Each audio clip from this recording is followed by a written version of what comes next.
রহমানের রহিম। বিয়ে বাজার থেকে চলে আসলাম মোহাম্মদ আরিফ হোসেন অরিজিনাল জেমিচু পার্টি শাড়ি নিয়ে। অরিজিনাল ঝাড়খানের কাছে স্টোনের শাড়িটা নিয়ে দেখেন কত সুন্দর। এটা হলো আঁচলের পোষণটা দেখেন, অরিজিনাল জিরো স্টোনের কাচের পাথর দিয়ে শাড়িটা তৈরি করা দেখেন। এটা হলো পাড়ের পোষণটা দেখতেছেন কত সুন্দর কাট আউট করা পার। এই শাড়িটা চলে আসছে আমাদের অরিজিনাল কাশ্মীরি তেন। খুব সুন্দর একটা শাড়ি, একবারে সফট।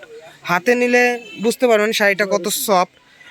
যদি চান মোড়ে পকেটেও ভরে নিয়ে যেতে পারবেন যে কোনো জায়গায়। দেখেন পার্টি শাড়িটা কত সুন্দর একটা শাড়ি। এই শাড়িটা আমাদের একটা মডেলিং পড়েছে, ওই মডেলিংয়ের ছবিটাও থাকবে, আপনারা দেখতে পারবেন। এটার কালার হবে 5টা কালার, কালারগুলো আমরা দেখিয়ে দিব, আমাদের সঙ্গেই থাকবেন। এটা হলো দেখেন ফুল শাড়িটা, এটা দেখেন। আর ব্লাউজের অংশটা আমরা দেখিয়ে দিচ্ছি, আমাদের সঙ্গেই থাকুন। প্রাইসটা পরে বলে দেবো। বিলস এটা হলো পিছের কাজটা, হাতার কাজটা থাকবে, এটা দেখেন। অনলি শাড়িটার প্রাইস থাকবে অনলি 8,500 টাকা। জানতে চাচ্ছেন দ্রুত স্ক্রিনশট দিয়ে আমাদের হোয়াটসঅ্যাপ নম্বরে যোগাযোগ করবেন। ভালো থাকুন, সুস্থ থাকুন, আল্লাহ।